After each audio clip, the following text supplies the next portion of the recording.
Alors bonjour à tous, on se retrouve pour une nouvelle vidéo, comment 5 astuces pour s'améliorer en map edit et en edit.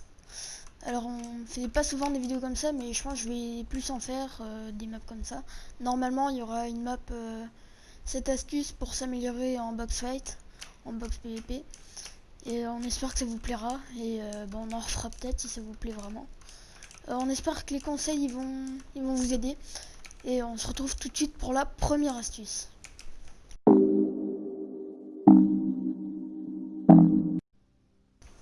Alors pour la première astuce, ça va être de bien choisir sa touche. Parce qu'il y en a beaucoup qui commencent clavier souris ou même edit normal en prenant une touche nulle à chier. Quand je vois les joueurs manettes qui doivent rester appuyés sur rond pour edit, vraiment, ça faut changer, faut enlever une touche qui vous sert moins et la mettre pour edit. Mais vraiment, il faut trouver une meilleure touche accessible à tout moment pendant qu'on est en fight. Et bien l'utiliser, c'est pareil pour les joueurs clavier souris. Moi par exemple, j'ai mis A. Alors on a beaucoup qui mettent E. Moi je conseille surtout A, E, F ou X. Et G aussi, mais G c'est faut avoir des grands doigts quand même pour utiliser G. Parce que G c'est... Il y en a beaucoup qui utilisent, ils sont forts, mais G c'est loin, faut avoir des grandes mains. Alors moi je conseille beaucoup le F, le A, le E ou le X. Ou alors le bouton de souris. Vous savez, les deux boutons qui sont à gauche de la souris. Moi je l'ai pour l'escalier, mais personnellement je pense que ça marche beaucoup.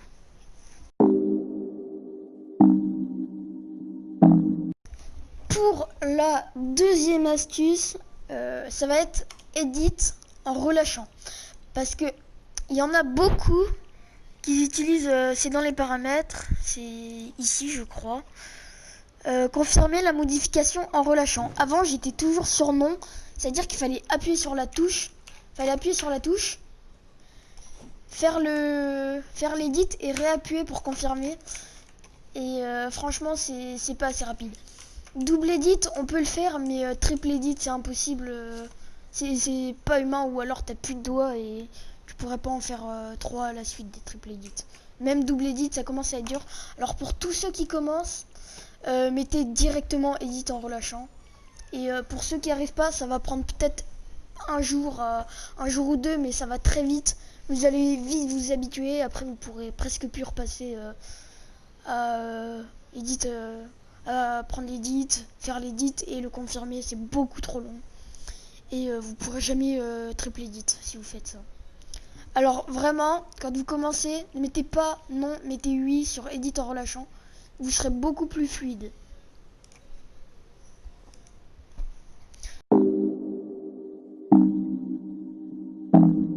Bon, pour la troisième astuce, là on est plutôt sur comment bien edit. Mais pour la troisième edit, ça va être de faire cette map. C'est la map Kandouk, en fait, c'est 9 maps de plus en plus dures. Et c'est 9 maps de plus en plus dures. Et c'est extrêmement bien pour s'entraîner. On se retrouve tout de suite dans la map. A few moments later. Alors voilà, on y est. On va lancer directement la map. Il y en a beaucoup qui la connaissent vu qu'elle est très connue et que je pense que c'est la meilleure map qu'il puisse y avoir en fait. Alors on commence direct avec un pompe. On peut prendre un pompe. Moi je prends l'espace 12 perso. Parce que j'aime bien avoir en or. Et là-bas là, il y a les 9 courses. Alors ça va être la première course la plus facile. Ensuite la deuxième, troisième, jusqu'à la Godlike. Et elle est très très difficile. Je pense qu'il faut arriver jusqu'à la dernière des normales pour commencer à faire des maps edit. Alors justement il y a easy, normal et hard. Et nous on va aller directement dans la map easy. Hop. On arrive là. Alors il y a la première course.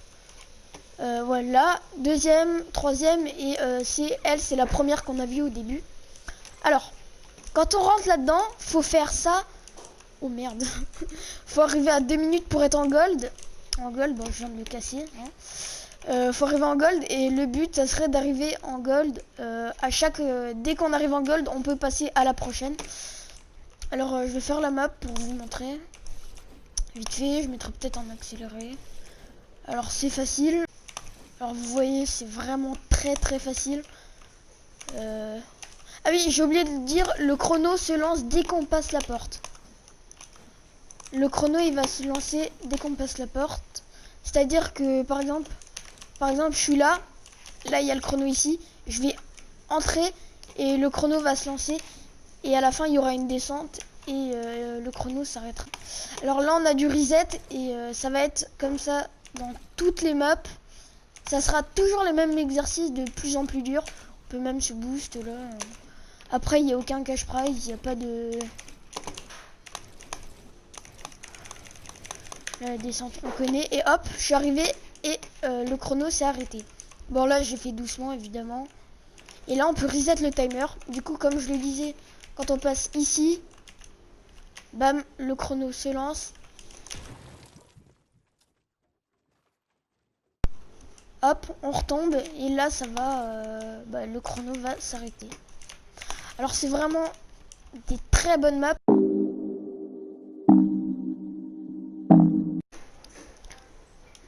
Alors, pour l'astuce 4, ça va être d'analyser la map pour au début. Alors, quand je dis par analyser la map, c'est bon, on va pas lancer le chrono, c'est de retenir à chaque fois les étapes. Par exemple, de se dire là, double edit à chaque fois. Il y en a combien? Ok, là c'est fini. Il y en a 1, 2, 3, 4, 5. Il y en a 5. Ok. Après, de se dire là, dès que j'ai fini ça, faut pas que je remette un coup de pioche parce que je crois qu'il va falloir edit directement après. Hop. Faut rééditer chapeau et édite le mur. Alors tout ça, faut prendre en compte pendant qu'on analyse la map. Faut se dire, oh, après il y a ça, faut que je me prépare. Faut que je me prépare à faire à réinitialiser. Peut-être que j'ai le Reddit molette, faut que j'y pense. Je veux dire tout ce genre de choses. Et c'est très difficile. Enfin, c'est pas hyper difficile, mais avec le temps, on apprend à le faire. Si on commence à traîner souvent les maps, à la fin, on le sait. Là, par exemple, faut se dire, oula, il y a que des bots à gauche. Là, il y a lui, il y a que lui. Il n'y en a pas à droite. J'ai pas besoin d'édit à gauche. Je vais faire mon extend que à gauche. C'est beaucoup plus facile. Le bot là, il fait extrêmement mal. Enfin, bon, ça après, il n'y a pas. Quand on se dit, après les extends, c'est fini. Faut vite reprendre les escaliers. Enfin, vous m'avez compris. Par exemple, là, double edit. On arrive à la faille. Là, hop, j'ai le double edit. Je suis là. Paf, je rentre dans la faille. Où est-ce qu'il faut que je commence? Moi, personnellement, j'aime bien les faire comme ça. Du coup, je me dis, dès que j'arrive dans la faille, il faut que je me colle au coin en haut à droite. Et que je fasse mes edits. Ici. Après, quand on a analysé la map, ça va être de refaire toutes les étapes individuellement. Alors, quand je dis individuellement, ça va être, par exemple, au début, j'avais du double edit. J'avais du double edit au début, alors je vais me faire une petite rampe double edit. Après, par exemple, si vous maîtrisez, ça sert complètement à rien de me faire ça. Hein. Mais quand je vois, par exemple, le nombre de gens qui se sont dit, oh, la nouvelle map le bouseux, là, je veux la faire. Enfin, je prends ça au hasard parce que il a fait un nouveau truc. Il a fait une nouvelle map assez bizarre, un peu une map Death Run. Alors, c'est de se dire, hop, je vais refaire toutes les étapes individuellement. Et avec ça, je pense, moi personnellement, je l'ai fait et je me suis amélioré. Franchement, je le dis, je me suis amélioré. En faisant toutes les étapes individuellement. Par exemple, j'arrive, hop, je vais faire ça. À la fin, t'as compris. Et quand t'arrives devant l'exercice, tu vas pas faire oh mince, oh, faut que je prépare mon edit molette. Ou qu'est-ce qu'il y a, j'ai double bind ou un truc du genre. Alors moi, ça m'a beaucoup aidé du coup. Et j'espère que ça vous aidera aussi. Alors pour la 5e astuce, ça va être quand on arrive à Perfect Run, il y en a beaucoup. Quand on a fait toutes les premières astuces là, et que on arrive à Perfect Run, notre truc, et qu'il y a toujours de la concurrence, par exemple, vous êtes à égalité, ça va être les Theorycraft.